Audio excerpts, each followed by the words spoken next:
I'll do it.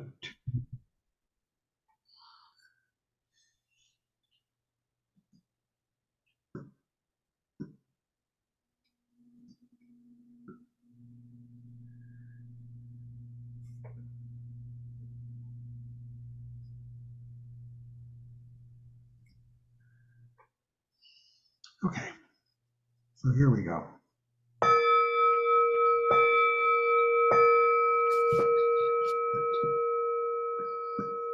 Let's bow in.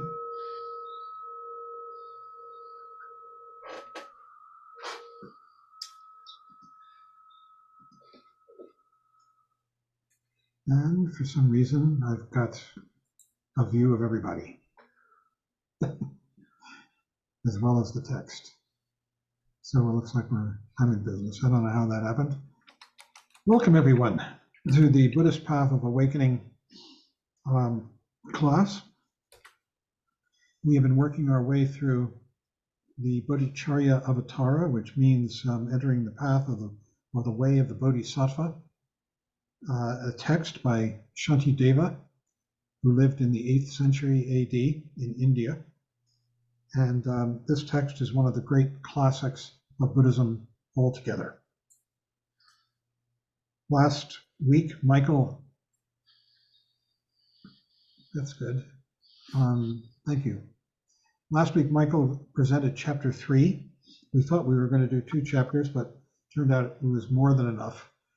And this week, I'm going to present the chapter we were going to do last week, chapter 4.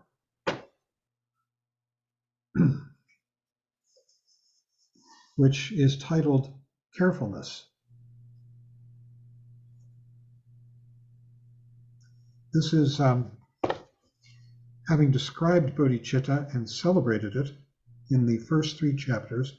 He shares in these chapters 1 through 3, Shantideva shares his aspiration to make waking up and benefiting others his top priority. And these chapters 1 through 3, which we have finished now, are meant to stimulate the dawning of bodhicitta in our minds. So in this regard, I'd like to just start for a second. Everybody take a good posture. Posture of Buddha or Bodhisattva.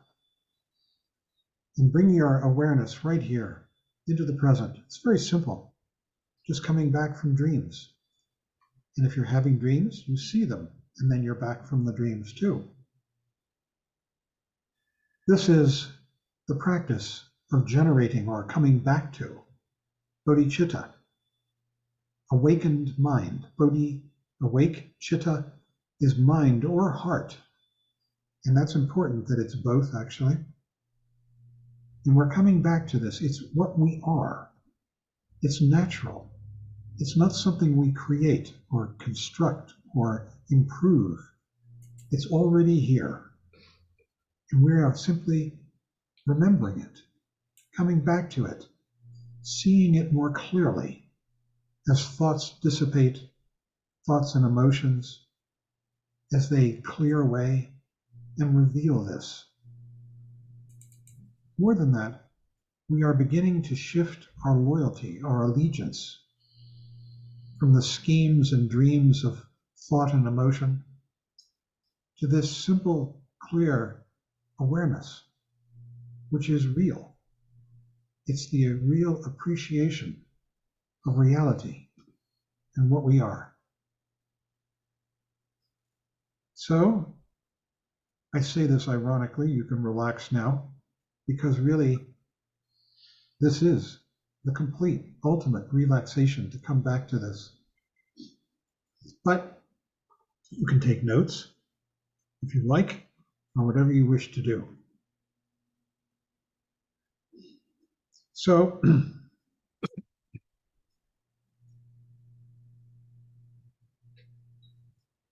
we've talked about what chapters 1 through 3 are about, how to prevent, chapters 4 through 6, are how to prevent the precious attitude from being dissipated.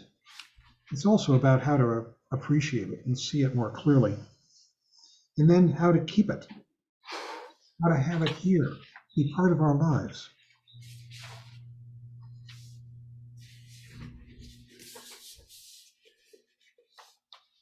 Here's my notes. Longing for enlightenment with the clear desire to alleviate the escalating suffering we see in this world, and boy, is it escalating, seems to me. We know we want to be part of making things better, and that we need to get saner to do this effectively. This is the same page as Shantideva, writing, 1,500 years ago. Working with a wild mind, overpowering emotions and entrenched habitual patterns. That's what we're doing. We are working with our wild mind to overcome entrenched habitual patterns and overpowering emotions which take us over. This is the aspiration of bodhicitta. Although we may not always be able to stop ourselves from bringing pain to others, it's our intention to sort out our confusion and to be of service. In fact, bodhicitta has these two fundamental aspects. One is to be of service, to help people who are suffering, to help them come out of their suffering, to go beyond their suffering, because we have love and heart for this world. And the second aspect is to see this world as it truly is, reality, which is the second aspect of bodhicitta, awakened mind, to see the world as shunyata, and as the combination of emptiness, no I or other, and luminosity, the beauty and brilliance and luminous quality of this world. We can see these qualities in varying degrees, depending upon our level of realization and clarity.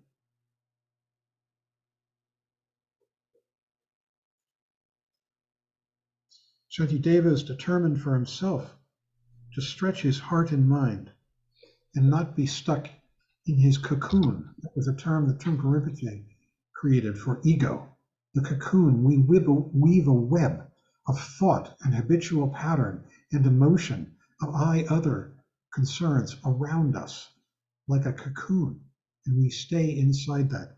And that this is what his aspiration is, and it's ours too. Give me a call. Thanks. Bye. I'm sorry, but we're hearing somebody talking on a phone, I think.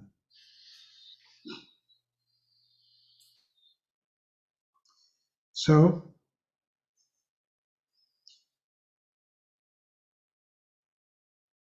the chapters 4 through 6 are titled in this translation, Carefulness, Vigilant Introspection, and Patience. And we're on the first, Carefulness. And in this chapter, Shantideva stresses two qualities which are essential for keeping one's passion for life alive.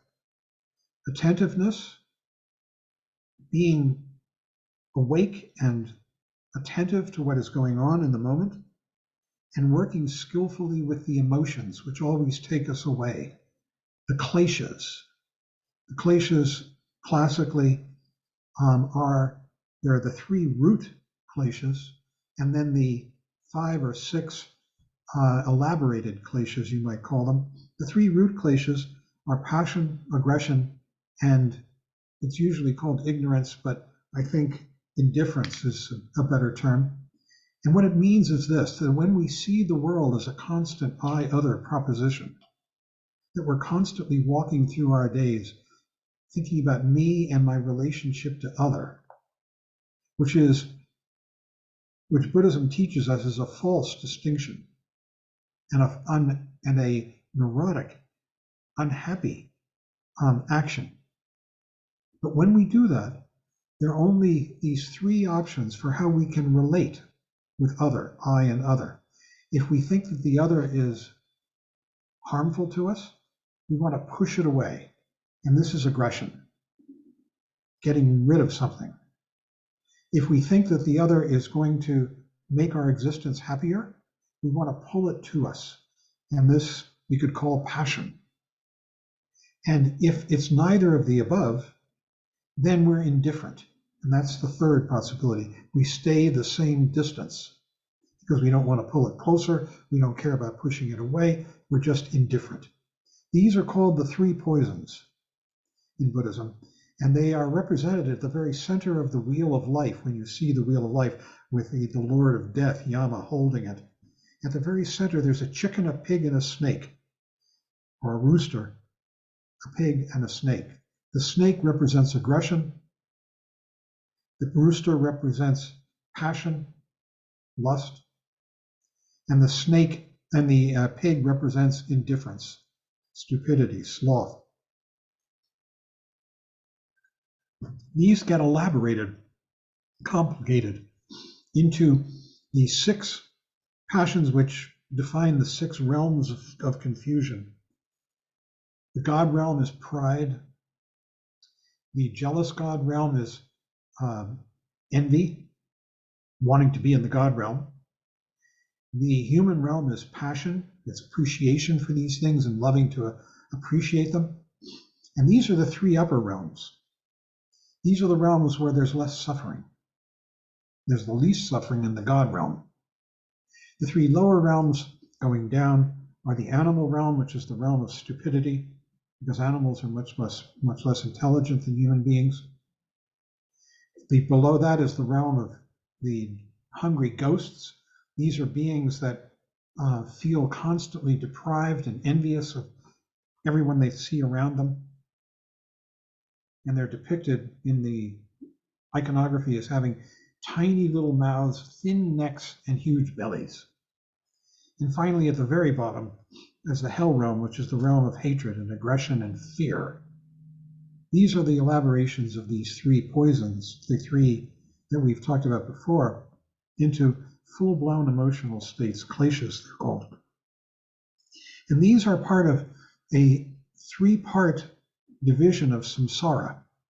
Samsara is divided into these three areas. The first is called the realm of desire, the kama dhatu, and it's divided into these six realms of God realm, jealous God, and so forth. The kama dhatu, the realm of desire.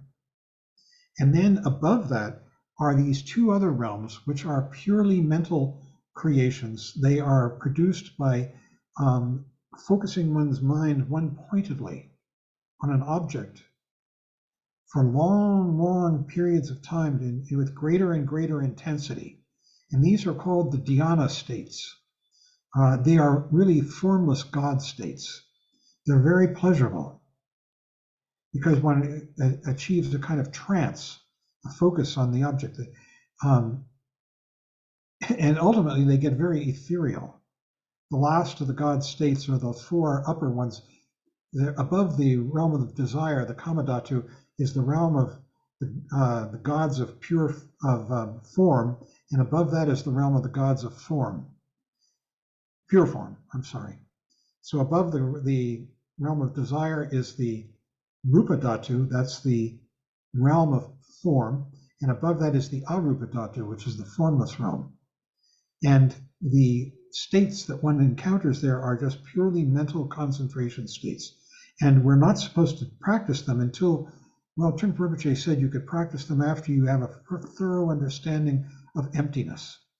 And the reason you might practice those things, is to understand the mentality of the people who have gotten stuck there. And it's the job of teachers who have this ability to go around and find those people who've gotten stuck in the realms of pure form, realms of pure concentration, and kick them out because they're dangerous. The danger is that you can get stuck there, spend eons there, watch your body wither away, and then discover that you haven't really gotten enlightened at all and be plunged into the realms of greater suffering. So,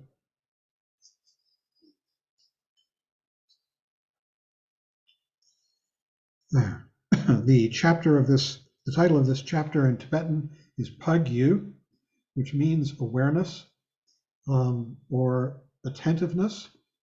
And the analogy that's used is that it's like walking along the edge of a cliff or a deep crevasse, and you are very attentive to where you're walking.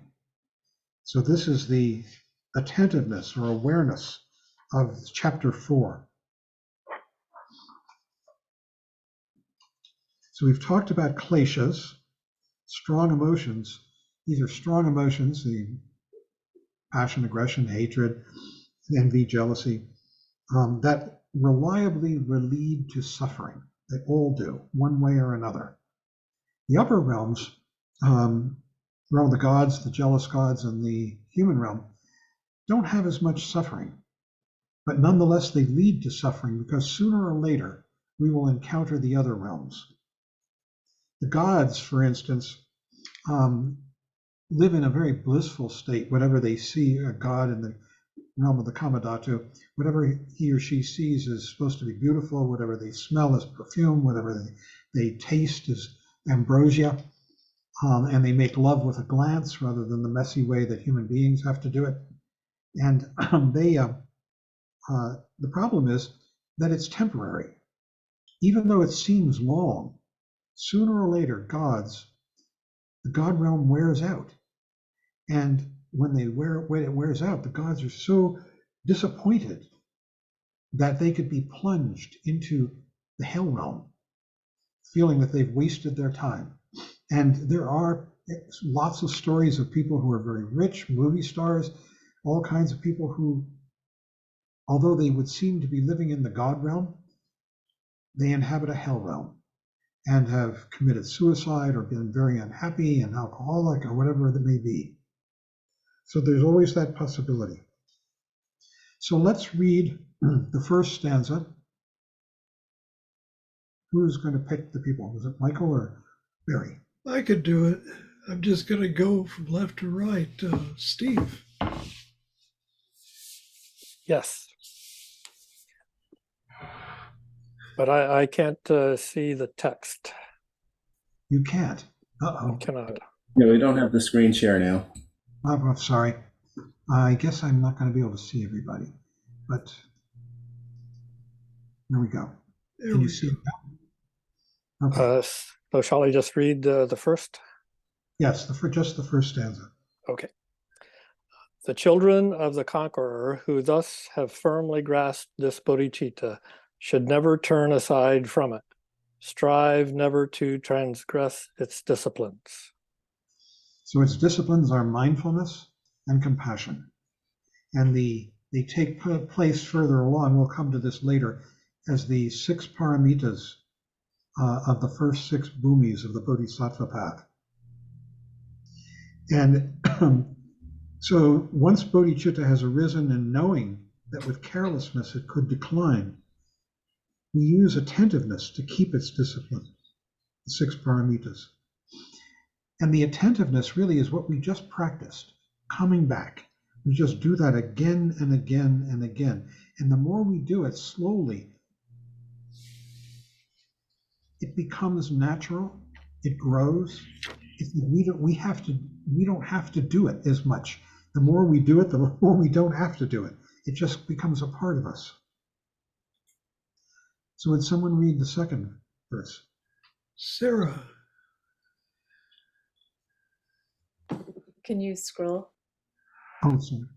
Thank you.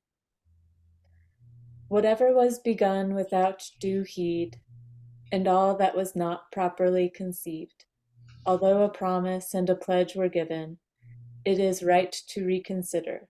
Shall I act or not?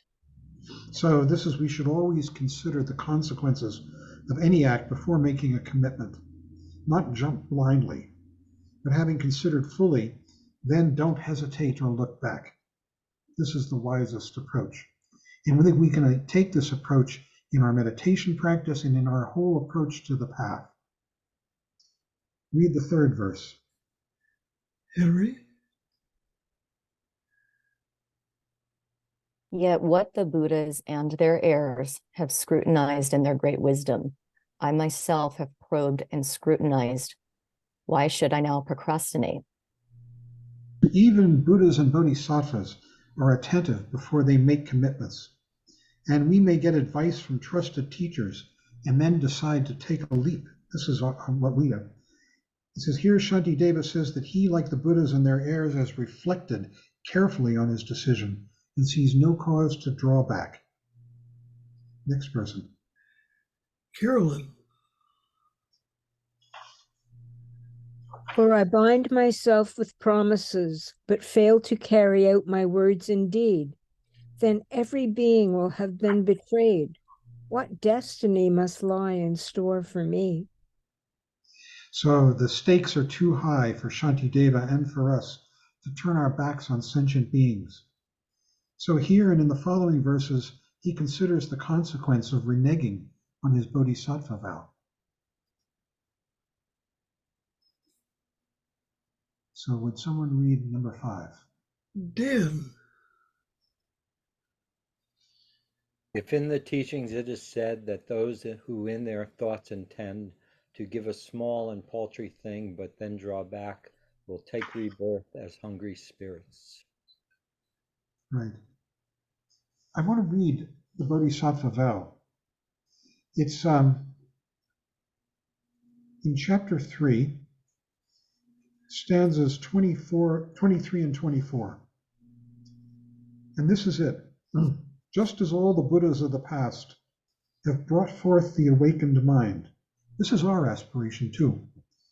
Just as all the Buddhas of the past have brought forth the awakened mind, and in the precepts of the Bodhisattvas step by step abode and trained.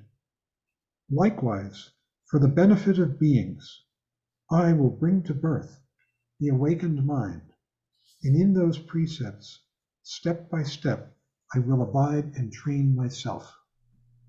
This is the aspiration that we all have.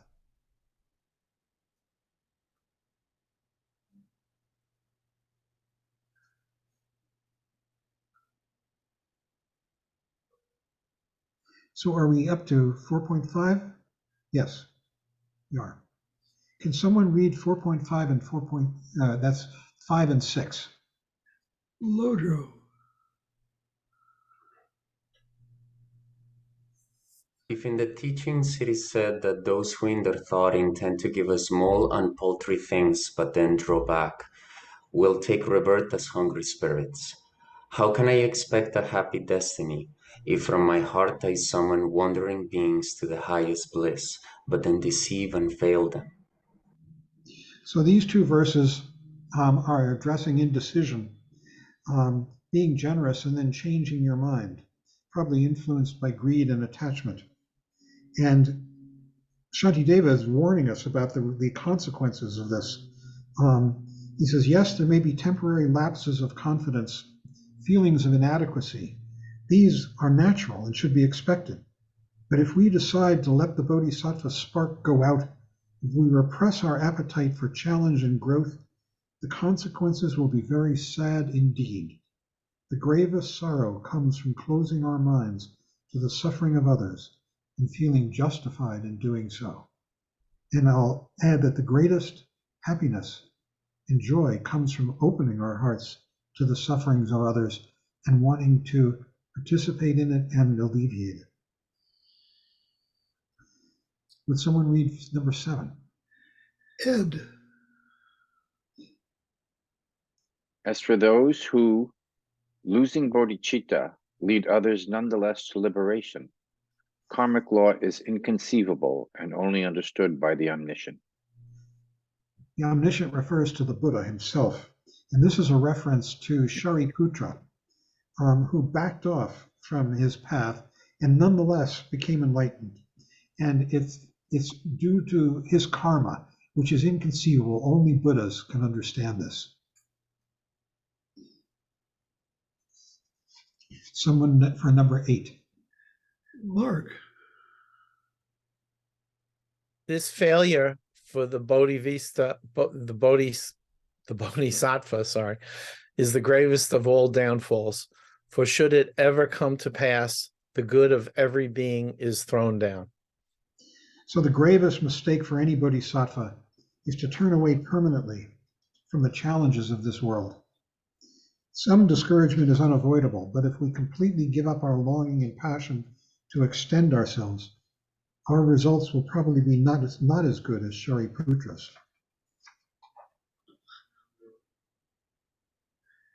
So, and then fortunately, Shantideva notes in other places that the Bodhisattva vow is said to be like a golden vase, very valuable and easy to mend when broken. Gold is very malleable.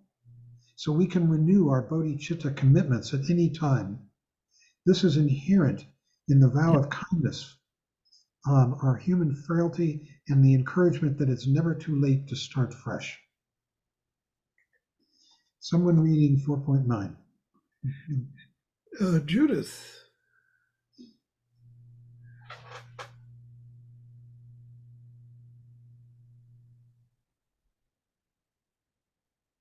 Is Judith muted? Yeah, she's trying to unmute herself.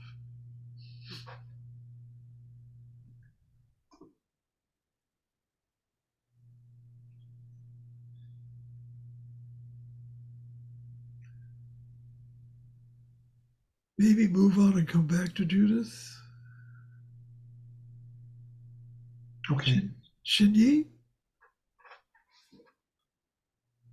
And anyone who for a single instant holds the merit of a bodhisattva wanders endlessly in evil states because the welfare of all beings is reduced. So this is the second gravest mistake. Anything that halts the merit of a bodhisattva, we're not to do that. It might be that we hurt or insult people we dislike, so treat everyone with care. Next one. Judith. Destroy a single being's joy, and you will work the ruin of yourself. No need to speak of bringing low the joy of beings infinite as space itself. So again, he's advising us to be attentive to the cause and effect of karma and become intelligent about the consequences of our actions. Let's read next one. John Tyler. And those who circle in samsara, mixing powerful downfalls with the power of bodhicitta back and forth, will long be hindered from the bodhisattva grounds.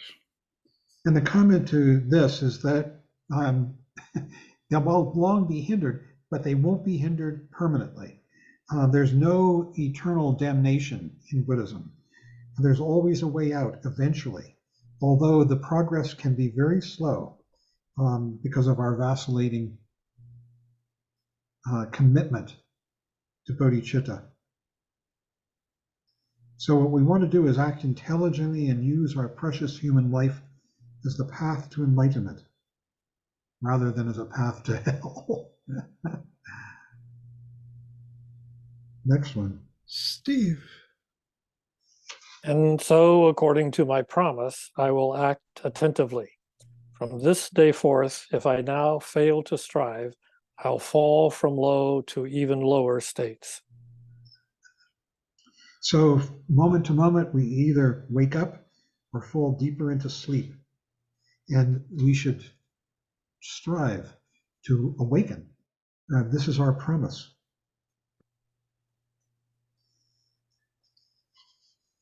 Hold on a second. So let's read the next. We're up to 13. Yeah, 13. Okay, 13, yes, 1. If somebody would read that one. Carolyn. Striving for the benefit of all that lives, unnumbered Buddhas have already lived and passed away. But I, by virtue of my sins, have failed to come within the compass of their healing works. And there are 3 attitudes that we need to be aware of that prevent us from this, from coming within the compass of their healing works. There's an analogy of the poor student, of the inadequate student. And there are 3 analogies. It's all having to do with a different kind of pot.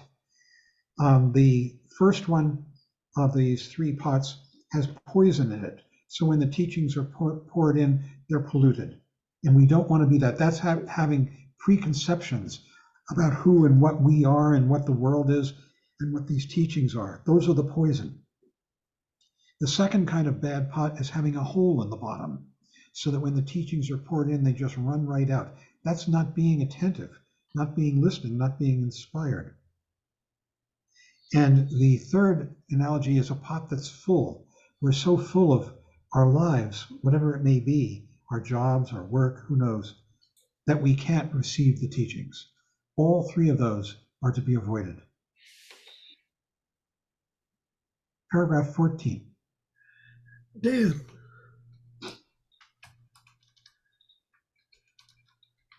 This will always be my lot if I continue to behave like this, and I will suffer pains and bondage, wounds and lacerations in the lower realms.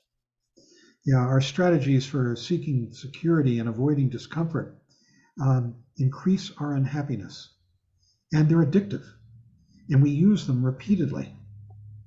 Attentiveness, awake, coming back to this life, functions as a guardian who protects us from repeating the same mistakes.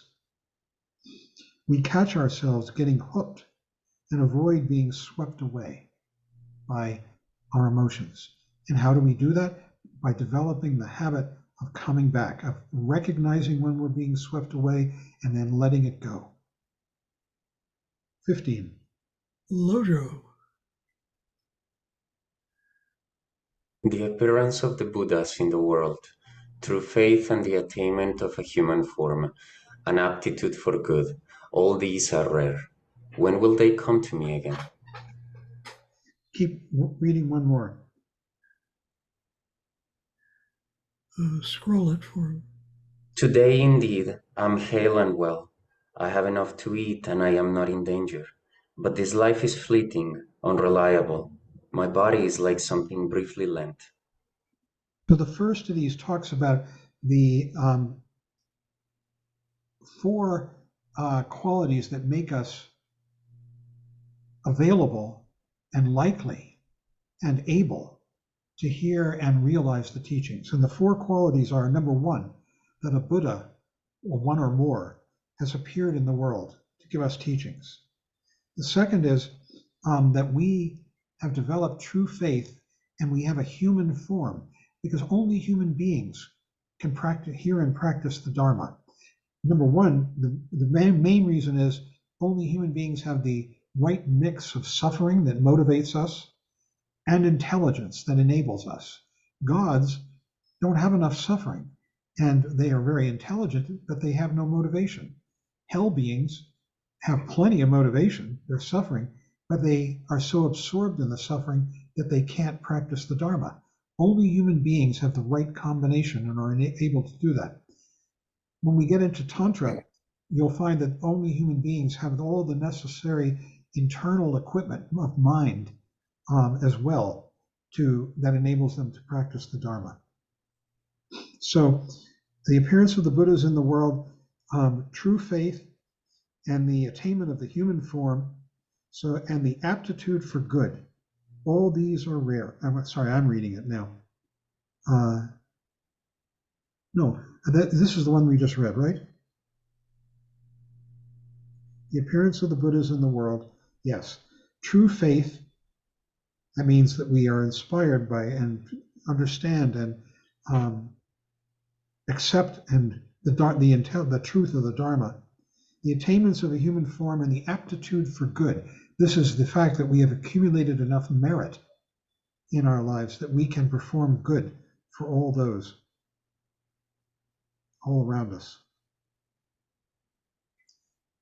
Who would like to read 16? It was already read by Lojo. Oh, sorry. So this is the same one. So 17. Lark. And yet the way I act is such that I shall not regain a human life and lose this, my precious human form. My evils will by many, virtues none. Yeah. So basically, this is an injunction to use our intelligence to act wisely instead of habitually. Read 18. Judith. Here is now my chance for wholesome deeds. But if I fail to practice virtue, what will be my lot? What shall I do? Bewildered by the sorrows of the lower realms. So this is a warning. When we might be entrapped in the lower realms, enmeshed in misery. Keep going, Judith. Never there performing any virtue, only ever piling up my sins, and for 100 million ages, I'll not even hear of happy destinies. Yes, this is a warning. Suffering is intense, and it's harder to think of others and benefiting them, and it's very hard to access bodhicitta from the lower realms.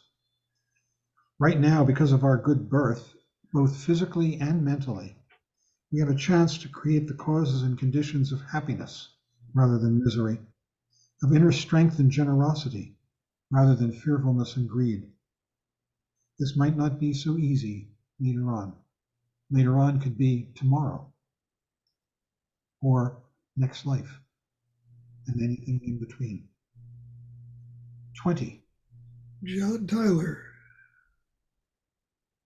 This is why Lord Buddha has declared that like a turtle that perchance can place its head within a yoke adrift upon the mighty sea, this human birth is difficult to find.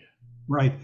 This is classic. They say that coming upon a human birth is as likely as a turtle or a tortoise that lives beneath the sea and only comes up every 100 years for air, should chance to put its head through the yoke of an oxen floating on the ocean when it comes up for air. That's the likelihood of getting a human birth. Think of it what you will. Okay. 21. Henry. If through the evil action of a single instant, I must spend an eon in the hell of unrelenting pain, the evils in samsara stored from time without beginning, no need to say that they will keep me from the states of bliss. Yeah, we've all said and done things that we wish we hadn't. Doesn't mean we're doomed, but simply acknowledging what we've done, we interrupt the ignorance that sustains habitual patterns. So instead of sabotaging our future happiness, we cultivate a relaxed and flexible mind. The essential point here is that at any time, we can choose the path of suffering or the path of happiness. The hell of unrelenting pain. If you'd like to read the descriptions of the hells, Patra Rinpoche gives really terrific ones in his book, The Words of My Perfect Teacher. I recommend it. Let's read the next verse. Philip. And mere experience of such pain does not result in being freed from it, for in the very suffering of such states, more evil will occur, and then in great abundance. Yes, because pain hardens us and makes us more fearful and self-centered. And without these teachings, suffering doesn't free us. It increases our tendency to stay stuck. So what we need is these teachings about compassion and awareness. Bodhicitta.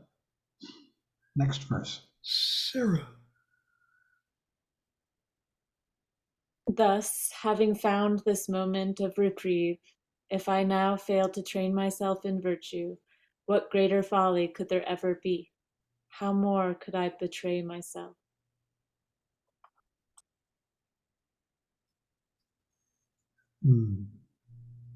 So when we let down other sentient beings, we're simultaneously betraying ourselves. Yeah. Because we're retreating into ego as opposed to going out into reality. 24. Shani. If having understood all these, I'm stupidly despondent still, Then at the moment of my death, my sorrows will be black indeed. Yeah. So we have to let our understanding of who we are now inform our lives and anticipate our state of mind when we die. Some of us are closer to death than others, and it becomes a more and more challenging prospect. Chapter 25, verse 25. Philip. And when my body burns so long in fires of hell so unendurable, my mind, there is no doubt, will also be tormented, burned in fires of unendurable regret. Now, this is a warning.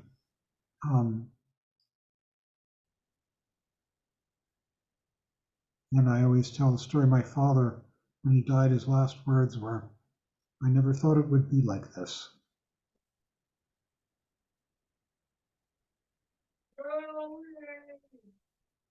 Hello. 26. Michael.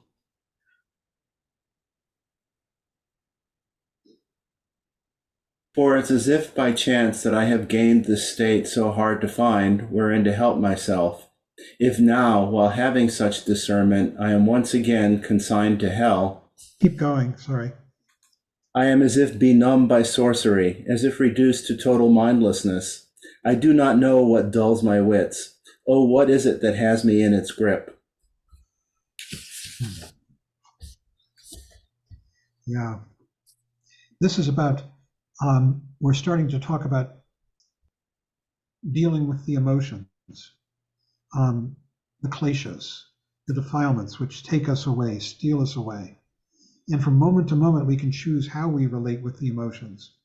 And we can either have freedom or we can be crazy and be the prisoner in their grip. Long-standing habitual patterns make it difficult for us to choose intelligently. So if what we do is familiar, it's not always what's best. And yet the kleshas have no substance, no solidity at all. They're just mirages, moments of thought, mind, mental activity, which when they're gone, are gone. Let's read 28.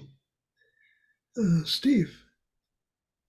Anger, lust, these enemies of mine are limbless and devoid of faculties. They have no bravery, no cleverness. How then have they reduced me to such slavery? This is the ultimate question. How can they capture us? And you're in a moment of anger and you're just completely captured by it. Telling yourself the story. He says, this is the first fault of ego. It's that we become enslaved by these kleshas. And knowing this alone would undercut their power. But as Shantideva says, it's as if we're under a spell when we're captured by the kleshas of envy or fear, hatred, or lust, or whatever it may be. We're under a spell.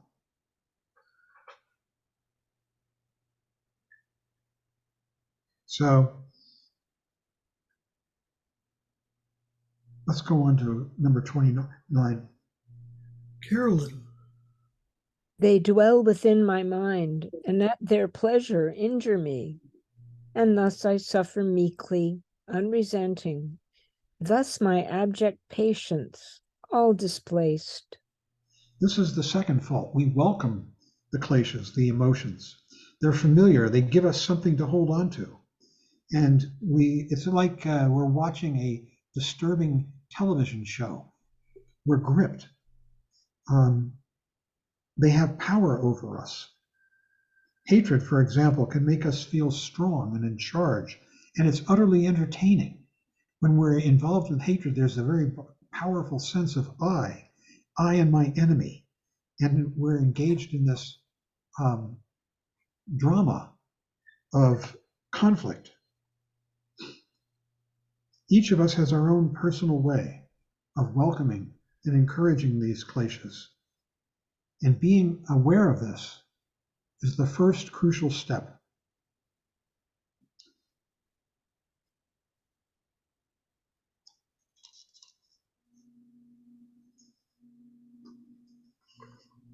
Let's keep going. Dan. All the gods and demigods besides together came against me as my foes. They would be powerless to throw me down to fires of hell of unrelenting pain. Yeah. So nothing outside of us has the power to hurt us like the kleshas. The kleshas can do it much more effectively.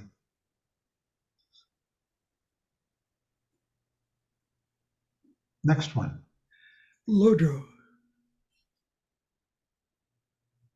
And yet the mighty fiend of my afflictions flings me in an instant headlong down to where the mighty Lord of Mountains would be burned, its very ashes all consumed. This is Mount Meru he's referring to, the center of the universe, to where the mighty Lord of Mountains would be burned. And this is the power of the afflictions, of these kleshas, to grip us and destroy us. And they'll continue to harm us for a very long time. This is the third fault of the kleshas. And now we're going to go to the fourth fault. Lark. O my enemy, afflictive passion, endless and beginningless companion, no other enemy indeed is able to endure so long. Yeah, this is the third one, and that they can just endure on and on and on, out of our control. Long after we despised and have moved away or died, the hatred habit remains with us. Long after those we have despised, I'm reading my notes here, have moved away or died, the hatred habit remains with us. The more we run our habitual patterns, the stronger they become. And of course, the stronger they get, the more we run them. This is our imprisonment, until we feel hopelessly trapped with a monstrous companion, our kleshas. No outer enemy will ever afflict us as much as our own internal kleshas. So then we'll read 33. Judith.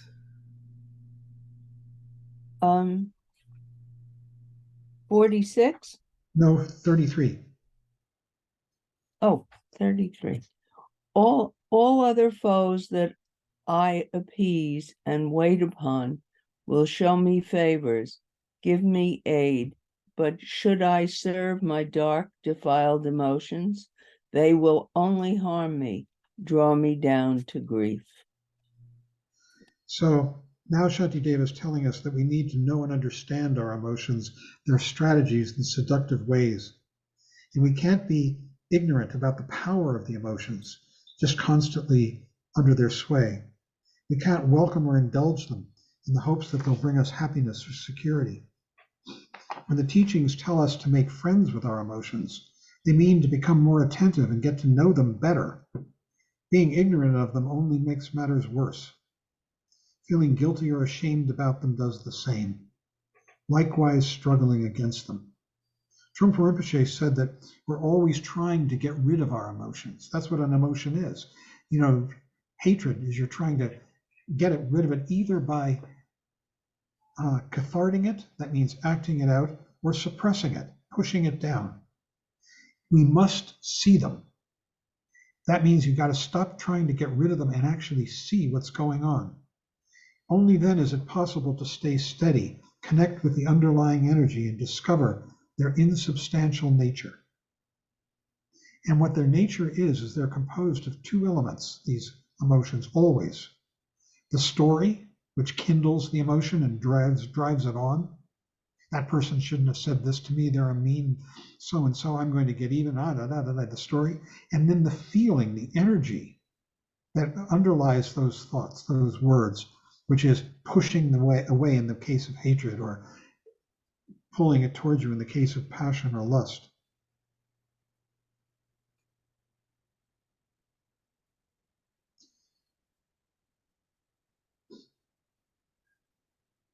So he says there's no way to abide with our dynamic, ungraspable emotions if we keep fueling them with thoughts.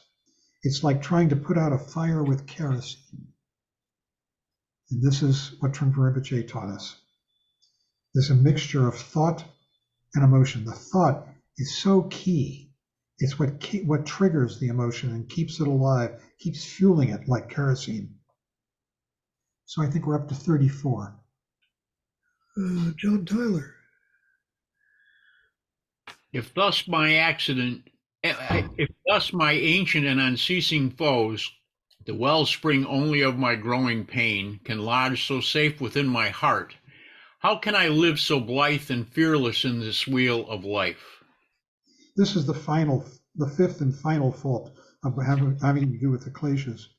As long as we're enslaved by them, there will never be world peace, nor will we have peace of mind.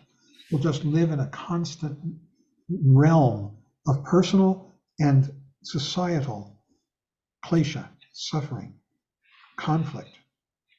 There will be continuing war and violence, external and internal, neglect, addiction, greed. They'll all continue endlessly.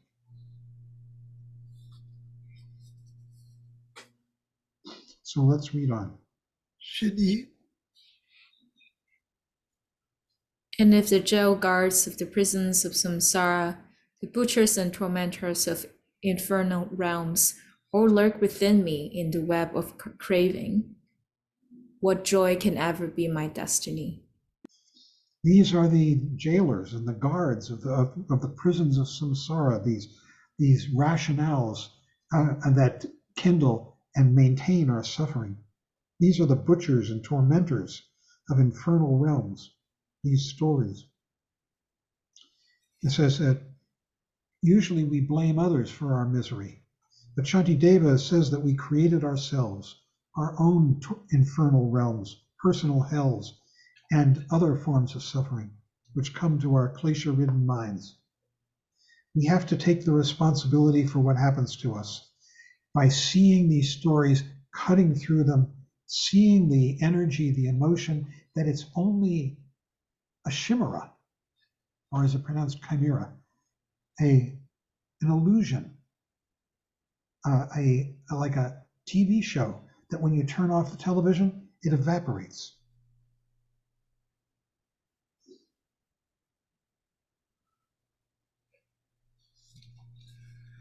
Yeah, and then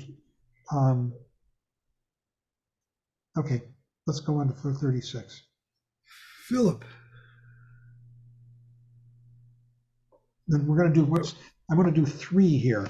So whoever's reading, will you do the next 3, 36, 37, and 38? I will not leave the fight until before my eyes these enemies of mine are all destroyed.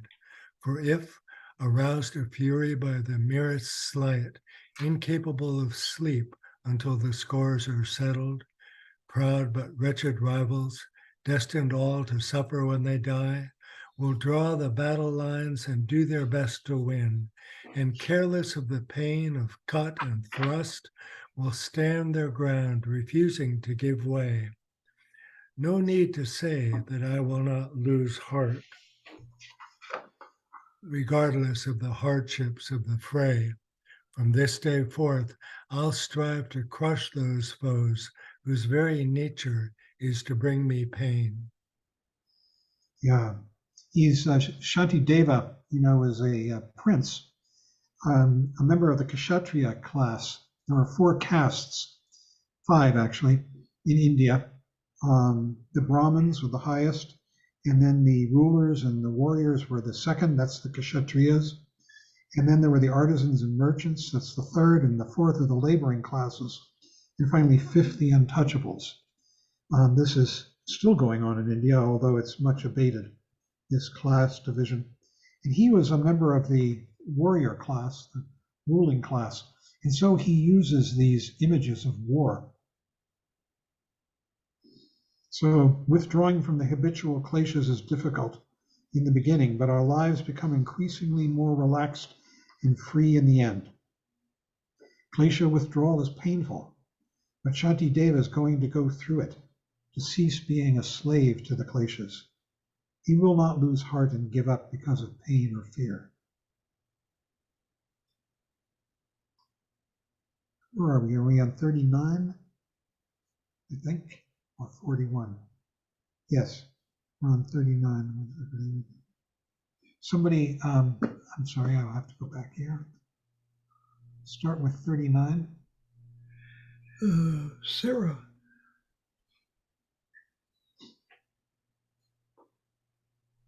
The wounds inflicted by the enemy in futile wars are flaunted by the soldier as a prize.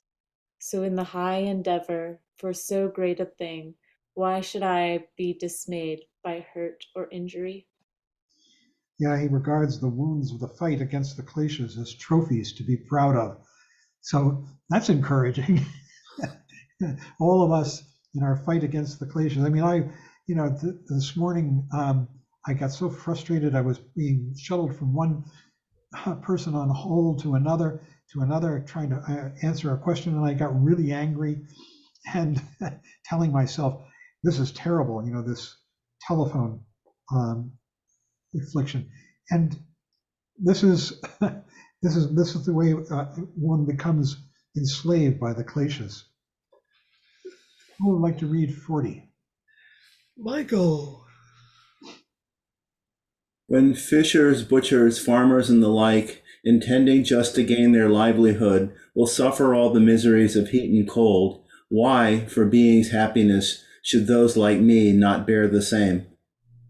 So people go through hell for their livelihood, or even just for little teeny things in their lives, thinking that it's going to pay off. Whoops.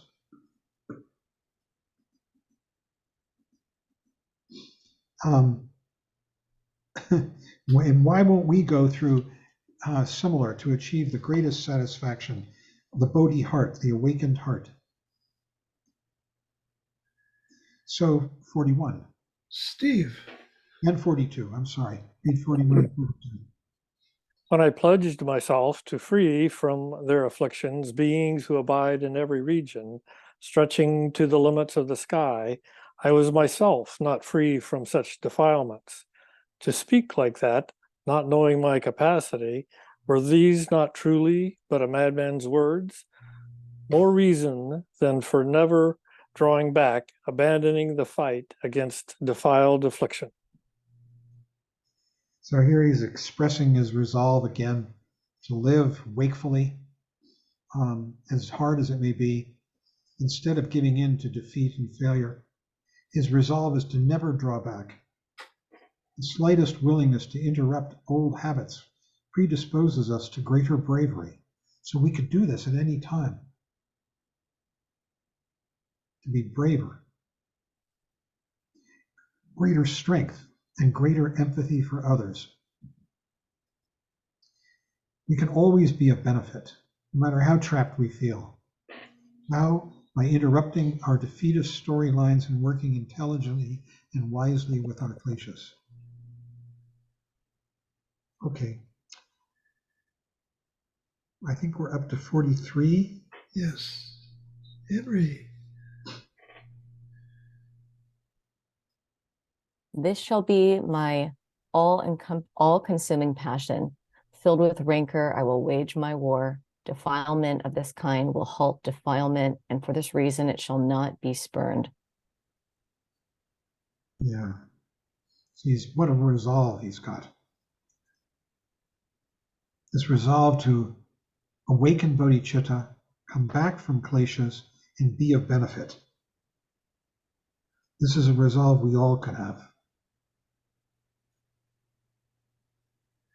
40, are we up to 44 now? Yes. Hold on. There, Steve.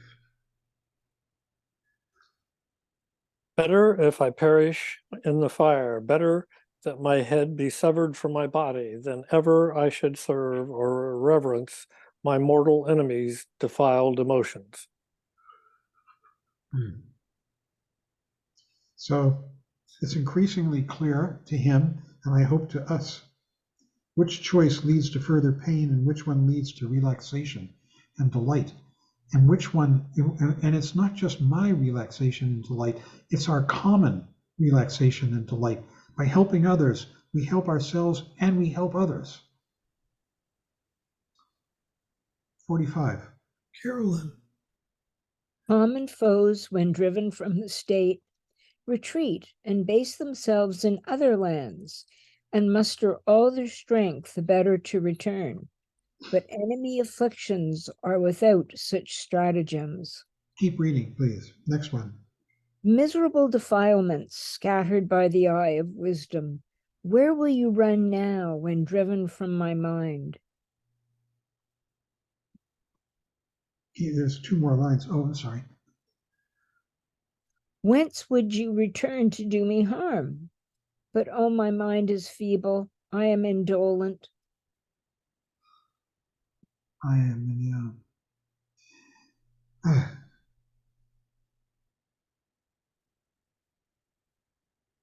So he's joyful that he can free himself from the kleshas, and he expresses this joy from verse 45 until the end.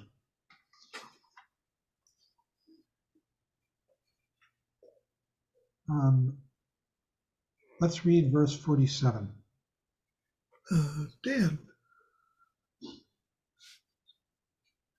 Defilements are not in the object, nor within the faculties, nor somewhere in between. And if not elsewhere, where is their abode? Whence they inflict their havoc on the world. They are simple mirages, and so take heart. Banish all your fear and strive to know their nature. Why suffer needlessly the pains of hell? So again, this is the injunction to free ourselves from the kleshas. He's not asking us to do war with them, but to examine them carefully and discover that they're just dreams. They're illusory nature. They're in the stories that we tell ourselves and the energy that those stories arouse. So the next time you get angry, ask yourself, where does this anger abide? Where is it? In the person that I'm angry with? No. Does it abide in my sense perceptions? I don't think so. Or somewhere in between. What is the nature of this anger, and who is it that's angry? Look closely too at how you fuel the anger with your thoughts. Just look at any thought and ask, where did this thought come from? Where is it right now? And then where did it go? And you won't be able to answer these questions because thoughts provide nothing solid to hang on to. We build up fantasy worlds in our minds, causing the kleshas to escalate. Then, like awakening from a dream, we discover this fantasy has no substance and the kleshas have no basis. This enemy of ours is a mirage. And I put it to you that there are basically 2 ways to accomplish the understanding that the enemies are a mirage. And one is through the practice of examination of the kleshas, that they're just stories informed by energy. And the second is by becoming generous and by giving to others. We can actually do this. We could look for opportunities to extend ourselves to other people. And now let's read the next one. I think it's the last. Ludrow. This is how I should reflect and labor, that I may apply the precepts thus set forth. What invalids in needs of medicine ignore their doctor's words and gain their health? So we need to put these teachings into practice if they're going to help us, make us well. These teachings are a way of life to awaken bodhicitta, to nurture it, to have it flourish, to take Shantideva's words very personally and use them whenever you find yourself getting hooked and carried away. I'm tempted, I throw it out, that I could, to challenge everybody, myself included, to go and be of benefit to someone who is suffering. And if we wish, to share that experience. It's not necessary, just to even do it is the main thing, and to enjoy its benefit to see what the benefit is, both to oneself, benefit to oneself and to others. We could become a society of bodhisattvas here in this class, going out and being of benefit to the world. Okay, so I'm going to close this down.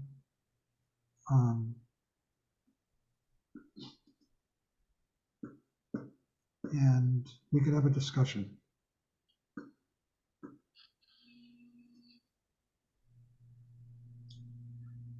Gee, all those raised hands went away. Oh. We have a discussion. Any comments and questions? Judy, you have your hand raised. Does that mean you'd like to say something? No. No. Fred? That verse 7, I must have read that footnote on that Shariputra story maybe like 10 times. And I got a question of it, and what keeps popping up in my head and what I keep wondering about is this, that teaching I think we learned in the Mahayana Ocean of Dharma book, Path of Wisdom and Compassion, defeat to myself and victory to others, where he gives away his hand and then the demon rejects it, and he gives up the Bodhisattva path to become just a monk. And I can imagine that demon really feeling good about himself there. And I don't know how good demons usually feel about themselves. The story that Fred's referring to? It's in this chapter, isn't it? Yeah, it's in the 7th verse, and it's a footnote. In the footnote, okay. Yeah, it's in the footnote. Was it Shantideva? Shariputra, though? It was somebody else, wasn't it? It was Shariputra. It was Shariputra. Yeah, a demon appears to him and asks him for his left hand. So he cuts it off with his right and gives it to the demon. And the demon asks him for his hand, and he cuts off his left hand with his right, and he gives it to the demon. The demon says, no, I wanted your right hand. And he's so mad that he gives up his bodhisattva vows and goes back to being an arhat, but he still gets enlightened. In 1981, Trungpa Rinpoche wanted to take his students to India on a pilgrimage. And he asked me, and I went over to India to organize it. And I went over, I was as the guest of some travel companies who wanted the business. And I went around viewing all the sites that we would see. And one of them was that I went to, you see, the monks, the Buddha and his monks were constantly begging, and they were wandering, they were homeless, until a prince gave them a place to stay during the rainy season. It was called the Jeta Grove. And after that, every rainy season, they went to this grove. Well, I got to go to the grove, and it's gorgeous. It was then. I don't know what it's like now. It was just this beautiful place, and there was only one person there who was sort of the caretaker of the grove, and also the guide. And he didn't speak any English, and he lived in a hut in the grove. And the Indian government had reconstructed the foundations of all the buildings that the Buddha and his monks supposedly lived in. What, 4,000, no, how many years ago? 2,600 years ago, 2,700 years ago. And so there were outlines of the foundations and a floor, but no walls or roofs. And this monk showed me, this monk who caretook the grove showed me his house. It was a little hut. And in the middle of the hut had a dirt floor. And in the middle of the hut, he had dug a hole down into the earth so that in the hot season, he could go down there and meditate. And there were steps going down that he had carved into the earth. And it had a wood trapdoor over it. And he showed me all this. And then he took me around the grove and he pointed to the different buildings. He didn't speak English, but I figured out what he was saying. He was saying Buddha Koti, Koti means his house. And then he pointed and he said, Shariputra Koti, Shariputra's house. And he went around pointing out the names of these different houses. And I went into the Buddha's house and I did 3 prostrations on the floor. I didn't know what else to do. So you can go there. I'll bet it's still there and probably in better shape than it was when I went there. What, my God, 1923, almost over 40 years ago. 40 years ago. We are all dying. We need to take these teachings to heart. Okay, who else?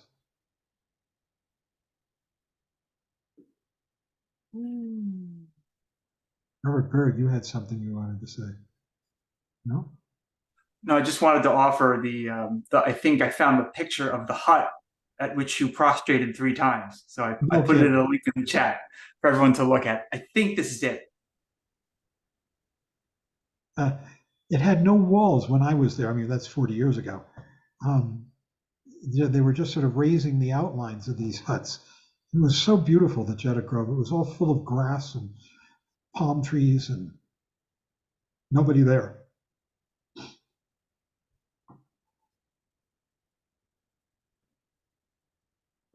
Who else?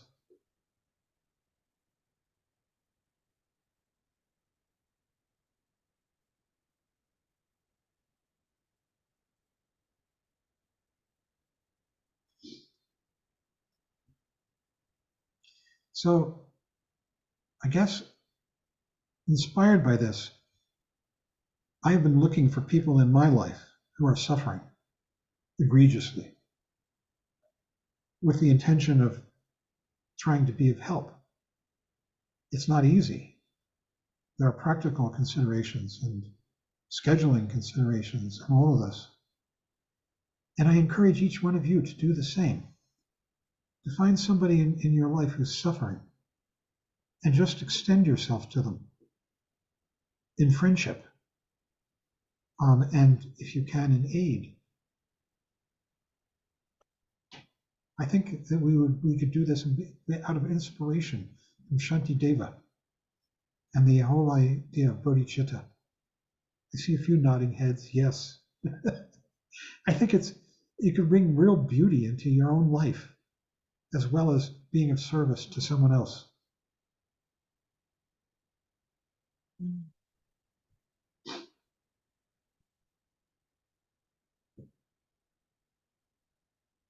Anybody else? We're getting near the end here. There's such beautiful stuff what Shantideva is joining us to do. It's so radical. I mean, for us to become bodhisattvas, wow.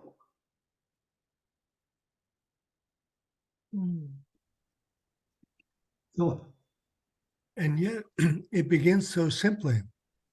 So this is the chapter we were looking at in volume 1 a couple of weeks ago on Pagya. It all comes down to attention, paying attention, awareness, conscientiousness, carefulness. That's where we start. That's where we start. Well said. Yeah. Attentiveness, conscientiousness about our own minds. Ed. Yes, I know that you said that he's encouraging us to understand our own kleshas.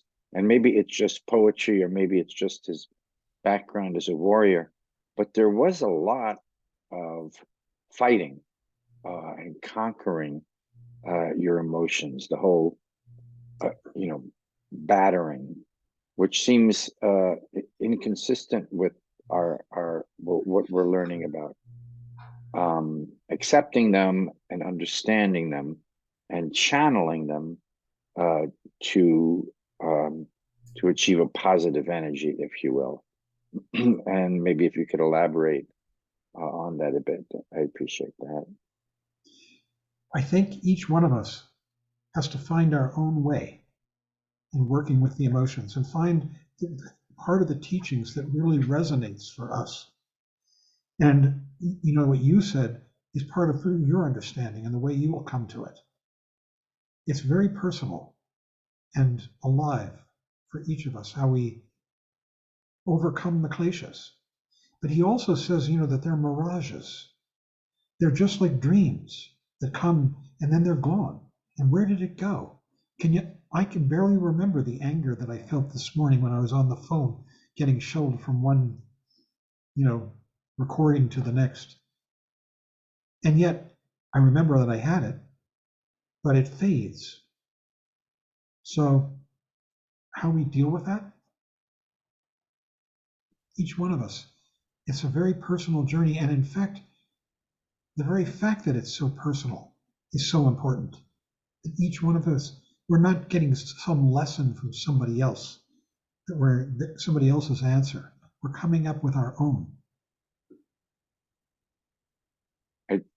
I guess what you just said maybe points to an inconsistency in some of his imagery. How can you fight something that's an illusion anyway? How can you conquer an illusion? Well said. I think that's Shantideva's particular orientation as a kshatriya, a warrior, member of the warrior class. He sees things in those terms, but each of us might see them differently.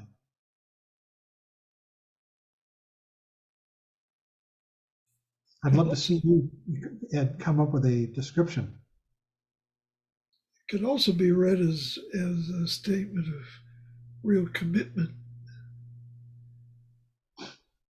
Yes, and fierce commitment. Yeah. Determination. Yeah, like that's kind of how it struck me, is like, let nothing get in the way of this. Well, we've got one hand up, so this will be the last, and then we'll do the chants.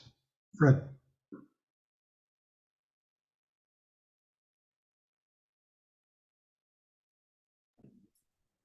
And that reminded me something when I was reading in 43 about, defilement, halting my own defilement, and that brought up to me prajna.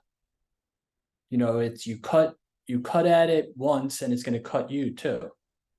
His own. And I know he was a devotee and learned a lot from Manjushri, so maybe there's some magic in there somewhere that we just don't know about.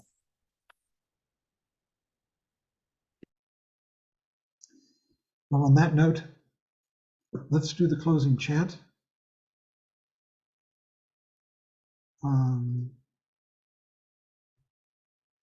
Robert Bird gave us a link to seeing the Jetavana, the Jeta Grove. Is that it, Robert? Jeta Grove?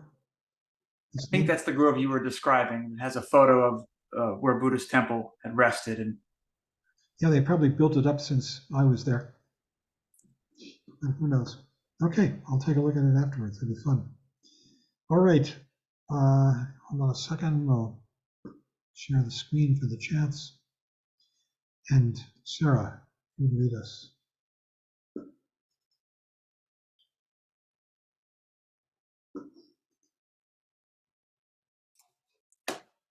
We will close with a prayer for peace, and then by dedicating the merit of our practice and study for the benefit of all sentient beings.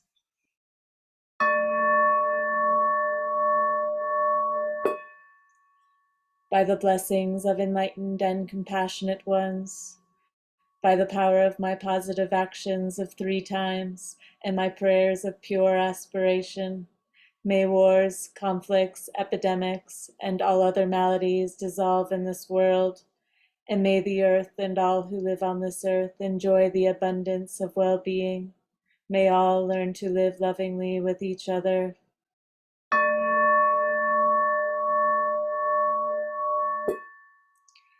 By this merit, may all obtain omniscience. May it defeat the enemy wrongdoing. From the stormy waves of birth, old age, sickness, and death, from the ocean of samsara, may I free all beings. By the confidence of the golden sun of the great east, may the lotus garden of the Rigden's wisdom bloom. May the dark ignorance of sentient beings be dispelled. May all beings enjoy profound, brilliant glory.